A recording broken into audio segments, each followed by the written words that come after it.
नमस्कार। आज मैं फिर आपके सामने अपराध की एक और घटना लेकर आया हूं। आज की घटना शुरू करने के पहले कल के लिए मैं खेद व्यक्त करता हूं कि कल मैंने आपको बताया था कि विक्रम उर्फ मिंटू, उसकी फोटो संबंधित एसएचओ मीना साहब की, उनकी वीडियो और जो खबर थी उसको हम वीडियो के लास्ट में अटैच करेंगे, लेकिन कुछ जल्दबाजी कह लें, उस जल्दबाजी में ये रह गया। सवेरे जब आपके कमेंट्स देखे तब मुझे जानकारी हुई कि ये बात रह ही गई। दोपहर में अपने मित्र जयप्रकाश से जब मैंने अनुरोध किया कि अब अगर वो अटैच हो सके तो अटैच कर दें, क्योंकि हमारे बहुत सारे परिवार के सदस्यों ने इस पर आपत्ति भी की है, किसी ने दुख व्यक्त किया है, कुछ लोगों ने नाराजगी में भी लिखा है। लेकिन चूंकि एडिटिंग में कोई चीज ऐड करने का कोई प्रोविजन नहीं था, इसलिए नए सिरे से उसी वीडियो को उस अपराधी, उस सीरियल किलर के फोटोग्राफ के साथ नए सिरे से उसको अपलोड करना पड़ा और पिक्चर्स भी कम्युनिटी में मैंने पोस्ट कर दी। इसी के लिए मुझे खेद है कि उसी चीज़ को दोबारा करना पड़ा। कुछ लोगों को ये भी कन्फ्यूज़न हुआ कि कल भी आपने यही अपलोड किया था और आज भी यही अपलोड किया है। हालांकि कुछ मित्रों ने ये क्लैरिफाई भी किया कि नहीं, कल वो भूल गए थे, इसलिए आज उन्होंने उसके साथ ही वीडियो अपलोड की है। आज का वाकया है जनपद गोरखपुर का। थाना क्षेत्र है सहजनवा, देहात शहर से सटा हुआ देहात का थाना है। तारीख थी 5 मार्च 2018। सहजनवा में सीहापार हाल्ट के पास एक चकिया गांव है। चकिया गांव में सड़क से थोड़ा हटकर एक तालाब है। तालाब के किनारे 2 अज्ञात शव बुरी तरह जले हुए सवेरे सवेरे ग्रामीणों ने देखे। भीड़ लग गई। जले इस कदर थे कि उनका पहचान पाना बहुत मुश्किल था। पूरा गांव इकट्ठा हुआ। 112 को खबर हुई। 112 यानी जो क्विक रिस्पांस पुलिस की जो व्हीकल है, वो पीआरवी व्हीकल है, वो मौके पर आई। उसने थानाध्यक्ष या इंस्पेक्टर सहजनवा सौरभ राय को फोन की कि साहब, डबल मर्डर का मामला है, 2 शव हैं, जलाए गए हैं और हत्या निश्चित रूप से की गई है। वो भी भाग कर आए। साथ में जो एसपी नॉर्थ थे गणेश साहा, वो भी आए। और उस समय के एसएसपी 2018 में सत्यार्थ अनिरुद्ध पंकज भी मौके पर आए, क्योंकि डबल मर्डर का मामला था। डॉग स्क्वाड भी आया, फॉरेंसिक टीम भी आई, क्राइम ब्रांच के लोग भी आए। डॉग स्क्वाड और फॉरेंसिक टीम से बहुत कुछ ज़्यादा पता नहीं लगा, जबकि जब पंचायतनामा के लिए बॉडी को सील किया जाना था तो उस पर जो कपड़े, जले हुए कपड़े जो रखे गए थे, यानी जिन कपड़ों में पेट्रोल डालकर उसमें आग लगाई गई थी, जब उसको पुलिस हटा रही थी तो उसमें एक जीन्स जैसी पैंट, भारी पैंट, जिसको मोटे कपड़े की पैंट थी, उसके भीतर की एक जेब में कुछ कड़ी सी वस्तु महसूस हुई। उसी समय उसको निकाल कर देखा गया तो एक मोटरसाइकिल की चाबी थी। इसके अलावा शवों के पास, शव पर जो जले हुए कपड़े थे उसमें किसी जो टेलर मार्क होते हैं वो भी नहीं था, और शवों पर उनके जो अंतः वस्त्र थे वो भी नहीं थे। इसलिए शव या शव के आसपास की पड़ी किसी वस्तु से उसका पहचान पाना मुश्किल था कि आखिर ये 2 लोग कौन हैं। हल्ला हो गया चारों तरफ, बहुत भीड़ इकट्ठा हो गई और 3-4 घंटे तक लोगों को इस बात का मौका देकर कि हो सकता है कोई इनमें से इनको पहचान तो नहीं सकते थे, लेकिन को रिलेट किया जा सकता था कि गांव के आसपास के गांव से कहीं भी 2 लोग अगर गायब हों और उनके बारे में कोई चर्चा यहाँ पर हो तो हो सकता है ये वही लोग निकलें। जब ऐसा कुछ नहीं हुआ तो फिर बॉडी को तुरंत उसका पंचायतनामा किया गया, सील किया गया और गोरखपुर मुख्यालय पोस्टमार्टम के लिए भेज दिया गया।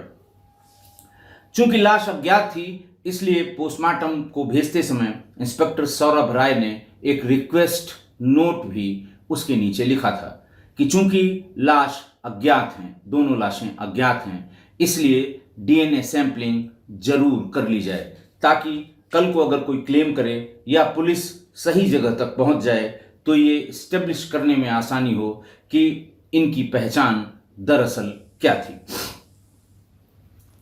सब चीजों से हार कर पुलिस ने जब पोस्टमार्टम के लिए भेज दिया तो फिर पोस्टमार्टम का इंतजार करने लगी। कभी कभी शरीर के भीतर से भी कुछ चीजें ऐसी मिल जाती हैं जैसे जिससे ये पता लगे कि गनशॉट इंजरी है, या दूसरी कोई अगर शरीर के भीतर से कोई बुलेट मिलती है तो किस बोर की होगी, कितनी होगी और किस तरह से यह हत्या करने के बाद इसे जलाया गया है, इसका थोड़ा बहुत अंदाज लग जाता है। शाम तक पोस्टमार्टम रिपोर्ट भी आ गई। पोस्टमार्टम रिपोर्ट में cause of death due to shock and haemorrhage as a result of antemortem injuries आया। एंटीमॉर्टम इंजरीज में एक शव का गर्दन काटा गया था, बुरी तरह से काटा गया था, और दूसरे शव को के पेट को फाड़ा गया था। दोनों ही शार्प एज्ड वेपन से किए गए थे, ऐसा पोस्टमार्टम रिपोर्ट से इंगित हुआ और इसको सब लोगों ने देखा। इससे ये स्पष्ट हो गया कि इन लोगों को अच्छा, दूसरी चीज पोस्टमार्टम रिपोर्ट में ये भी आई कि जो बर्न इंजरीज हैं बॉडी की, वो एंटीमॉर्टम नहीं है, पोस्टमॉर्टम है, यानी मरने के बाद, इसमें शरीर में जीवन समाप्त होने के बाद ही इनको जलाया गया है। तो ये तय हो गया कि इनको जिंदा रहते समय पहले किसी शार्प एज्ड वेपन से मारा गया, फिर उसके बाद उन्हें जलाया गया। इससे स्पष्ट था कि मारा कहीं और गया, जलाया लाकर यहां गया। इसी पर एक एफआईआर सहजनवा थाने में हत्या की, अज्ञात लोगों के विरुद्ध अज्ञात लोगों की हत्या के संबंध में दर्ज कर ली गई। 2 दिन तक इसका कुछ पता नहीं लगा, लेकिन 8 मार्च को 6 मार्च के अखबारों में सब जगह ही आया। गोरखपुर के स्थानीय समाचार पत्रों में मैं पहले बता चुका हूं कि बगल के जिलों के अलग से पन्ने लगाए जाते हैं, और बगल के जिले का जो समाचार है क्राइम से रिलेटेड, अगर वो बहुत बड़ा नहीं है तो मुख्य समाचार पत्र में वो नहीं छपता है। और इसी तरह से जो महाराजगंज में, सिद्धार्थनगर में, आसपास के जिलों में जो अखबार जाएंगे, फ्रंट पेज की नेशनल इंटरनेशनल खबरें तो उसमें होंगी, लेकिन बगल के जिले के क्राइम की खबरें उसमें नहीं होती हैं। इसीलिए 8 मार्च को सिद्धार्थनगर के चिलिहा थाने में, गांव था गुजरबलिया खड़सा, इसके कुछ लोग थाने पर पहुंचे। सवेरे सवेरे पहुंच गए और उन्होंने ये बताया कि गांव में 2 सगे भाई विजय सिंह और दिनेश सिंह, ये होली के तुरंत बाद ये कह के गए थे कि उन्हें किसी रिश्तेदार के यहां जाकर लड़की देखने के लिए गोंडा जाना है, और वो आज तक नहीं आए। रिश्तेदारों के यहां संपर्क किया गया तो ये पता लगा कि फरेंदा में विजय सिंह के जो साढ़ू जहां रहते थे, मोटरसाइकिल वहां खड़ी की गई थी, लेकिन चाबी वो दोनों लोग अपने साथ ही ले गए थे।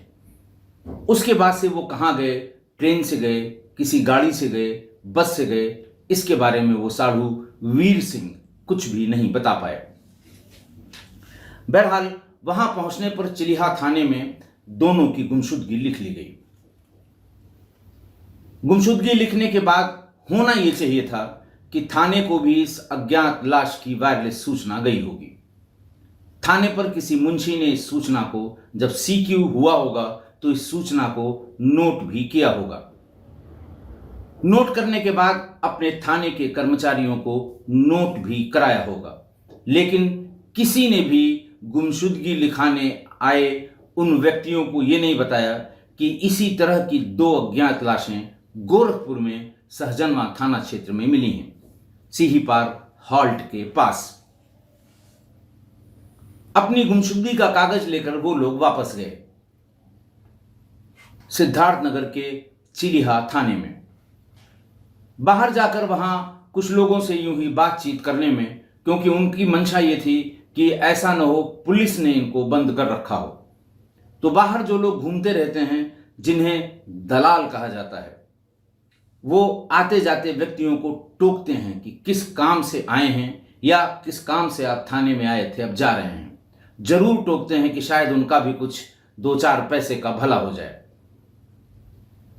हालांकि उत्तर प्रदेश में खासकर सभी थानों पर बाहर ये स्पष्ट रूप से लिखा रहता है, दलालों का प्रवेश वर्जित है। लेकिन आपको किसी भी समय में किसी भी थाने में भीतर जाकर अगर आप देखेंगे तो जो व्यक्ति भीतर बैठे होंगे वो कभी अपने आप को दलाल नहीं कहेंगे। थाना भी कभी उनको ये नहीं कहेगा कि साहब ये दलाल हैं। लेकिन आप उनके बारे में बाहर कस्बे में पता करेंगे तो यही पता लगेगा कि ये थाने के दलाल हैं।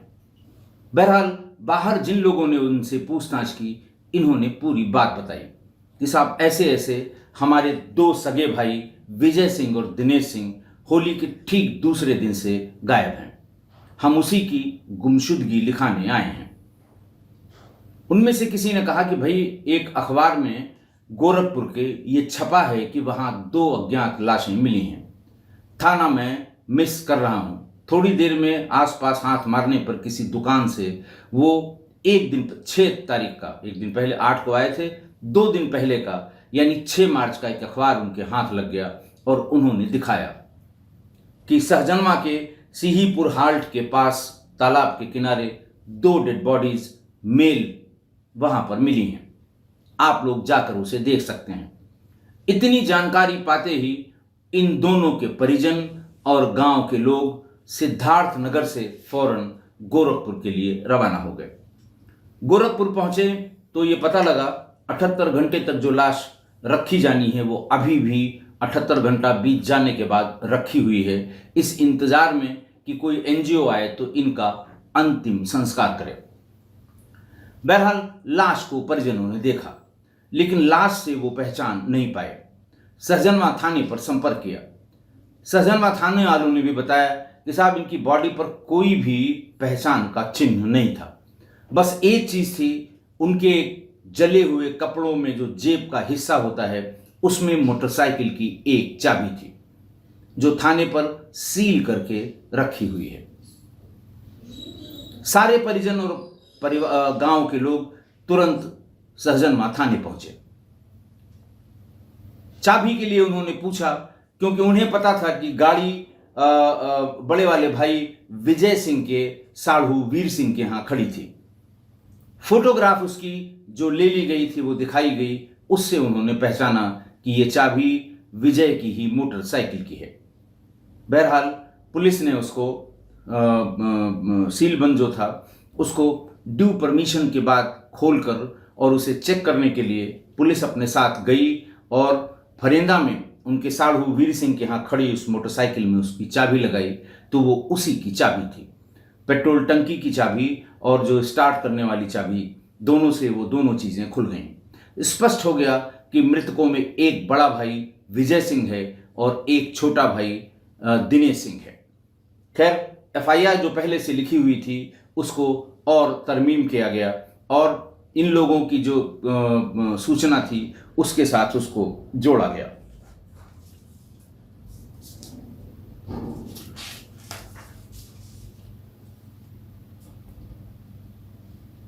जिन लोगों ने उनको, जो साढ़ू थे जिनके यहाँ वो लोग दोनों भाइयों ने मोटरसाइकिल खड़ी की थी, उनको पुलिस ले आई।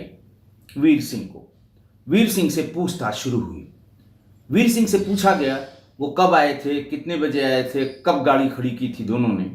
बातचीत में डिटेल में बातचीत करते करते वीर सिंह ने बताया कि उनके साथ शिवनाथ कुमार जो इनके गांव का ही है और इन लोगों का जानने वाला है, वो भी साथ में था और उनके साथ 2-3 लोग और थे। वीर सिंह ने यह बताया कि जब दोनों भाई पहले ही मोटरसाइकिल से आ गए थे तो ये बताया उन्होंने कि 2 लोग जिनका नाम उन्होंने बताया था सूरज और विशाल, ये कहा कि ये दोनों लोगों ने बताया है कि गोंडा में किसी लड़की का रिश्ता देखने के लिए जाना है। ये पहले भी किसी रिश्ते के लिए इन लोगों के साथ जा चुके हैं, वो उनका वेट कर रहे थे। मैंने ये पूछा कि मोटरसाइकिल यहाँ खड़ी कर रहे हो, काहे से जाना है? उन्होंने कहा कि ट्रेन से गोंडा जाने की बात हुई है, अभी थोड़ी देर में वो लोग आ जाएंगे, तब हम उनके साथ ट्रेन से निकल जाएंगे। वापस जब लौट के आएंगे तो मोटरसाइकिल यहीं से ले लेंगे और अपने घर चले जाएंगे। जब शिवनाथ की बात हुई तो शिवनाथ को भी पुलिस उठा लाई। शिवनाथ साधारण रूप से कौन बताने वाला है, 2 मर्डर हुए हैं। पहले वो इधर उधर की किस्से कहानी सुनाता रहा। पुलिस जब किस्से कहानियों से आजिज आ गई तो उसने विशिष्ट श्रेणी की पूछताछ शुरू कर दी, लेकिन शिवनाथ टस से मस नहीं हुआ। अब नंबर था सत्यबोलक यंत्र का। सत्यबोलक यंत्र का प्रयोग शुरू किया गया। थोड़ी ही देर बाद पूरा सच शिवनाथ कुमार के हलक से निकलता हुआ उसके जुबान पर आ गया। उसने कहा, सब कुछ रोक दीजिए, मैं सच सच बताता हूं। उसने बताया कि विजय की पत्नी रुंधा सिंह से उसके संबंध थे और ये संबंध 2 सालों से थे। रुंधा सिंह को उसने ही एक मोबाइल दे रखा था। सिम उसके पति ने लाकर दिया था। रुंधा सिंह जब भी घर में अकेली हुआ करती थी, वो टेलीफोन करके मुझको यानी शिवनाथ को बता देती थी। हम लोग शाम के समय या तो बाहर कहीं बाग में, खेत में या उसके घर पर मिलते थे। बात 2 मार्च की है, 2 मार्च 18 की। शाम के समय करीब 6 बजे के आसपास रुंधा सिंह का फोन आया।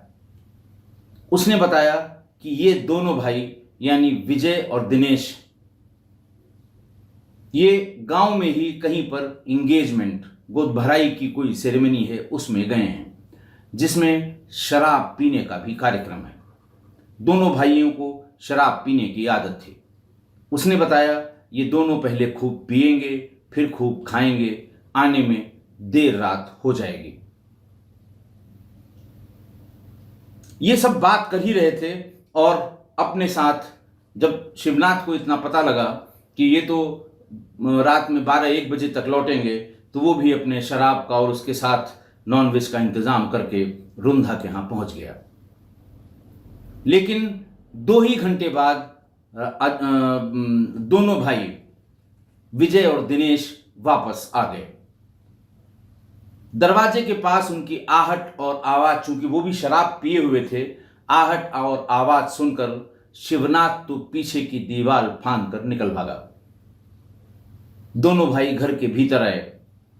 रुंधा सिंह कुछ हड़बड़ी में इधर उधर भागने की कोशिश कर रही थी, लेकिन दोनों भाइयों की नजर जमीन पर बिछे हुए एक चद्दर और उस पर शराब की बोतल, ग्लास और नॉनवेज 2 थालियों में रखे हुए मिल गए। दोनों का पारा आसमान पर चढ़ गया। रुंधा सिंह से पूछा, कौन था दूसरा आदमी, यहां कौन था, किसने शराब पी, कौन ये नॉनवेज ले आया, किसके साथ तुम मौज कर रही थी। इस तरह की तमाम बातें वो ना नुकर करती रही, इधर उधर की बात करती रही, लेकिन उसने शिवनाथ का नाम नहीं बताया। इस पर दोनों भाइयों ने मिलकर उसे बहुत मारा, गिरा गिरा कर मारा, सारे कपड़े उतार कर बेइज्जत किया और हंसे। शराब पिए हुए थे, खाना खा के आए थे, सो गए। अगले दिन शिवनाथ ने इस गरज से रुंधा सिंह को फोन किया कि क्या बात हो गई थी, क्या करना है, आगे क्या हुआ है। रुंधा सिंह ने रोते रोते अपनी आप बीती बताई कि किस तरह उसे बुरी तरह मारा गया, किस तरह उसे बेइज्जत किया गया, किस तरह उसके सारे कपड़े उतारे गए। शिवनाथ भी गुस्से में लाल पीला होने लगा। शिवनाथ ने कहा कि तुम परेशान मत हो, इन दोनों का मैं इंतजाम करूंगा। फिर शिवनाथ ने पूछा कि उनको किसी पर शक तो नहीं है। रुंधा ने कहा कि उनको शक है तुम पर। वो बार बार यही पूछ रहे थे कि वही आया होगा। मैं कहती रही कि वो नहीं था। तब फिर वो पूछते रहे कौन था, मैं चुप रही। मैं जानती थी कि तुम्हारा नाम लेते ही ये तुम्हें ढूंढ कर तुम्हारे साथ दुर्व्यवहार करेंगे, मारेंगे, पीटेंगे और हो सकता है तुम्हें जान से मार दें। इसलिए तमाम मारपीट सहने के बाद भी मैंने तुम्हारा नाम नहीं लिया। शिवनाथ ने कहा, तुम परेशान मत हो, इनका मैं इंतजाम करूंगा।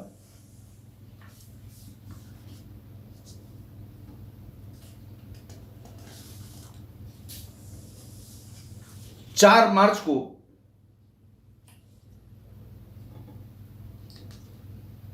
शिवनाथ ने अपने दोस्त वीरेंद्र और सूरज से कहा कि तुम उसको फला फला नाम लेकर, गोंडा के व्यक्तियों का नाम लेकर, शादी की लड़की देखने के बहाने फरेंदा बुलवाओ।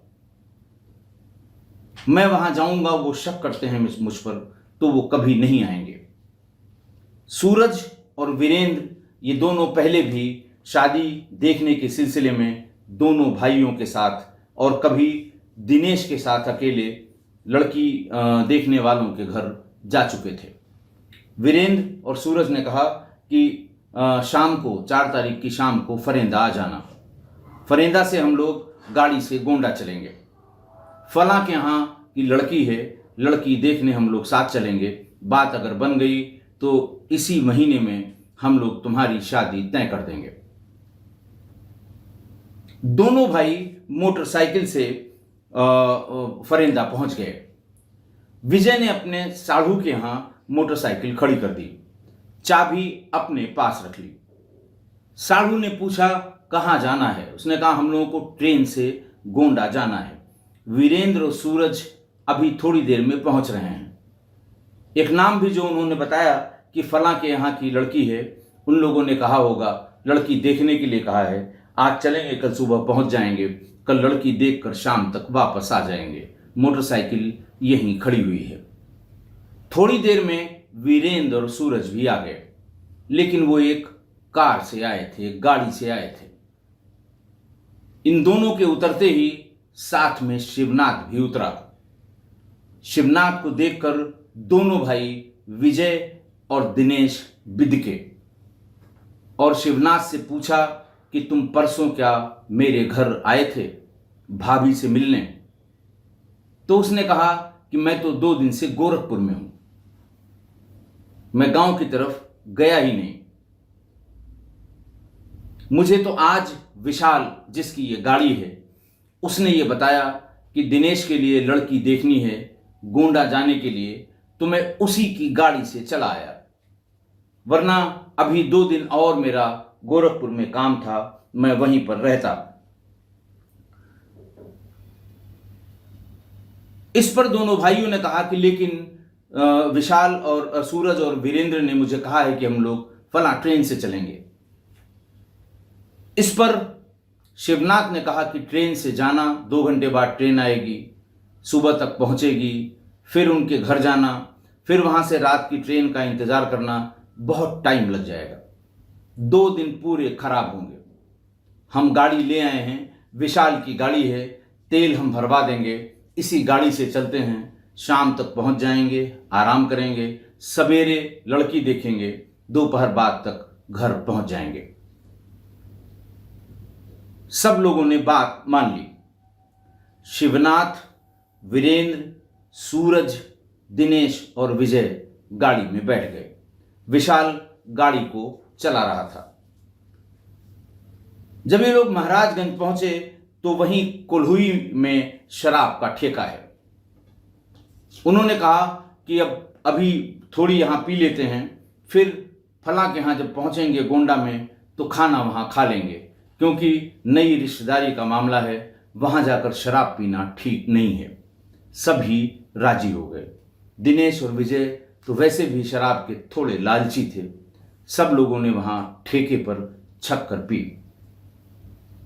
चूंकि पहले से प्लान था कि इनके साथ क्या किया जाना है, इसलिए इन दोनों को शराब ज्यादा पिलाई गई। जब ऐसा लगा कि अब ये कंट्रोल से बाहर हो रहे हैं, इन्हें दोनों को गाड़ी में बिठा लिया गया। कुल्हुई से केवल 5 किलोमीटर थोड़ा आगे ही गए होंगे, तब तक 3 लोगों ने चाकू निकाल लिए बड़े बड़े और ताबड़तोड़ वार करके दोनों भाइयों को गाड़ी के भीतर ही मार डाला। बड़े भाई विजय की गर्दन ही अलग कर दी, छोटे भाई का पेट पूरा फाड़ दिया। मारते रहे और जब ये कंफर्म हो गया कि हाँ अभी मर चुके हैं, लाश को ठिकाने लगाना है, तब तक ये लोग फरेंदा से 85 किलोमीटर गोरखपुर की तरफ आ गए थे। वहां उन्होंने सहजनवा के पास वो जो हाल्ट है, सीहापार हाल्ट, उसके पास पहुंच के देखा कि थोड़ा पानी जैसा है, तालाब जैसा है, और यहीं पर किनारे उतार दिया जाए। उतारने से पहले इन लोगों ने शरीर के सारे कपड़े उतार लिए थे। उसका पर्स, आधार कार्ड, पैसा, गंडा ताबीज जो दोनों पहने हुए थे वो, ताकि पहचान न हो सके, चप्पल, जूते, मोजे, सब कुछ उतार लिया था। उतारने के बाद दोनों को वहीं सड़क से थोड़ा दूर तालाब के किनारे गाड़ी से निकालकर फेंक दिया। लेकिन पिए हुए ये सब भी थे। किसी ने कहा कि इतना कपड़ा लेकर कहां जाओगे, कहीं पकड़े गए तो फिर पुलिस छोड़ेगी नहीं, गाड़ी में से तेल निकाल देता हूं, पेट्रोल से उसको भिगो दो और इन दोनों के शरीर पर रखकर आग लगा दो, कोई पहचान भी नहीं पाएगा और ये सब कपड़े भी नष्ट हो जाएंगे।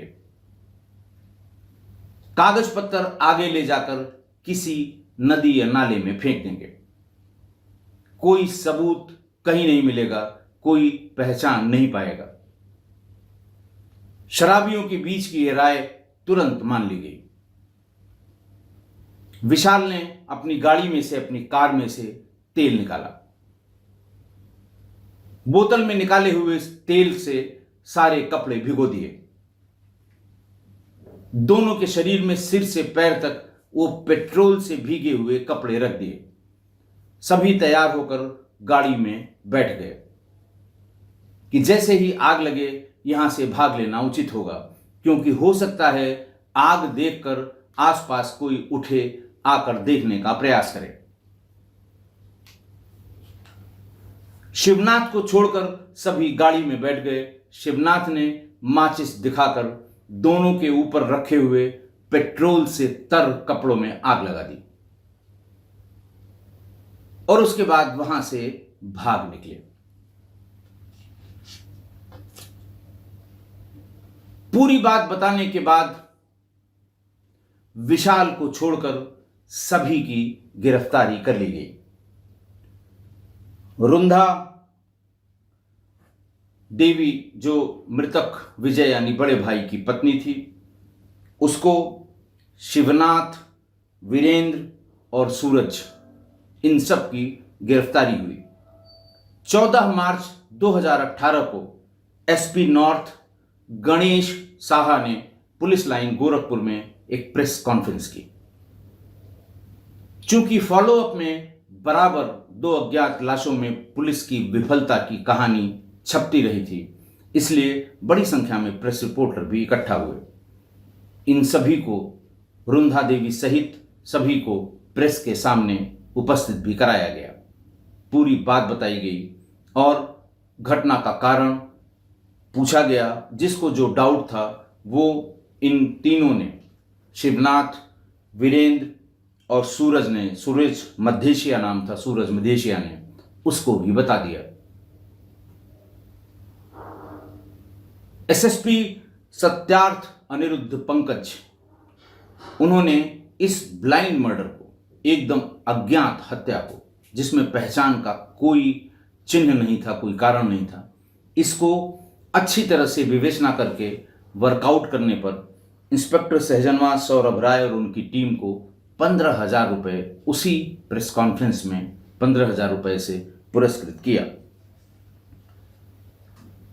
इस डबल मर्डर के जो एविडेंस पुलिस ने इकट्ठा किया, आला कत्ल वो 2 चाकू जिनसे उन्हें काटा गया था, वो गाड़ी जिसके भीतर ये हत्या की गई थी, गाड़ी की गद्दियों में, सीट्स में भीतर रिसे हुए ब्लड सैंपल्स और पैंट की जेब से बरामद उस मोटरसाइकिल की चाबी जो विजय के साढ़ू वीर सिंह के यहां खड़ी की गई थी। सारी बरामदगी के बाद इन सबको जेल भेज दिया गया। 14 मार्च 2018 तक विशाल फरार था। बाद में उसकी भी गिरफ्तारी हो गई थी। आज की घटना, आज फिर 2 निरपराध लोग अवैध संबंधों की बलि चढ़ गए। दोनों भाइयों को पहले से ही शिवनाथ पर शक था, लेकिन उनसे जो सबसे बड़ी भूल हुई, जिसमें उनकी जान चली गई, कि जब उन्होंने शिवनाथ को देखा, उसे टोका कि तुम हमारी भाभी से मिलने गए थे, और उसने अपनी सफाई बहुत सफाई से दी कि हम तो गोरखपुर में हैं 2 दिन से, और इस बात पर दोनों भाइयों ने उसके यकीन कर लिया और शिवनाथ के साथ हो लिए। अभियुक्तों से बातचीत में यह भी पता लगा कि हो सकता है इन दोनों में से पूछे कि किसके यहां की लड़की है, तो एक फर्जी नाम बताया गया था, और अगर बात करना चाहेगा तो एक नंबर जो इसके वीरेंद्र के एक मौसेरे भाई का नंबर है, गोंडा के रहने वाला है, उसका नंबर देकर उसे बताकर कि हम फोन करेंगे, तो सिर्फ इतना कहना है कि आइए, आपका स्वागत है, हमारे यहाँ ही रुकिएगा, सवेरे लड़की देखिएगा तब जाइएगा। कुछ इस तरह से सिखाया पढ़ाया गया था। लेकिन इन दोनों भाइयों ने न तो ये पूछा कि किसके यहाँ की लड़की है, न फोन करके कंफर्म करने की कोशिश की।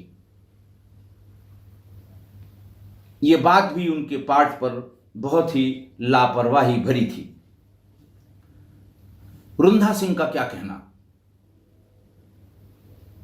उसने जो किया है वो तो अल्टीमेट अपराध है।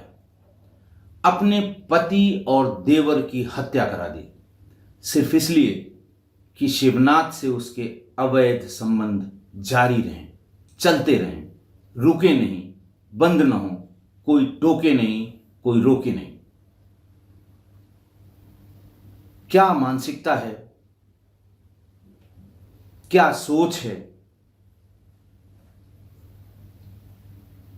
अब इस बारे में महिला है, मुझे कोई टिप्पणी नहीं करनी है। आप सभी टिप्पणी भी करते हैं, आप सभी बताते भी हैं। पुलिस के पॉइंट ऑफ व्यू से मैं हमेशा बताता हूं कि अपराधी कितना भी चालाक हो, लेकिन कहीं न कहीं कोई न कोई गलती जरूर करता है। 99% केसेस में कोई न कोई क्लू जरूर छोड़ जाता है। इस केस में चालाकी के साथ सारे कपड़े उतारे गए, सारे डॉक्यूमेंट निकाले गए, पहचान की हर चीज शरीर से उतार ली गई, लेकिन पैंट में मोटरसाइकिल की वो चाबी फिर भी छूट गई। पैंट की जेब की चाबी सहित पेट्रोल डाल के शव को जलाया गया, लेकिन चाबी जस की तस रही। दरअसल जब इन लोगों को पहचान के लिए मॉर्चरी में ले जाया गया था, तो ये जले हुए शब्द से पहचान नहीं पा रहे थे। लगभग इनकार कर दिया था कि ये दोनों भाई नहीं हैं, ये किसी और की लाश है। जब उन्हें मोटरसाइकिल की चाबी के बारे में बताया गया, तब उनको कुछ संतोष इसलिए हुआ क्योंकि वीर सिंह ने पहले ही, जब ये लोग खोज रहे थे, तो वीर सिंह ने पहले ही बताया था कि गाड़ी मेरे यहां खड़ी करके चाबी अपने साथ ले गए थे।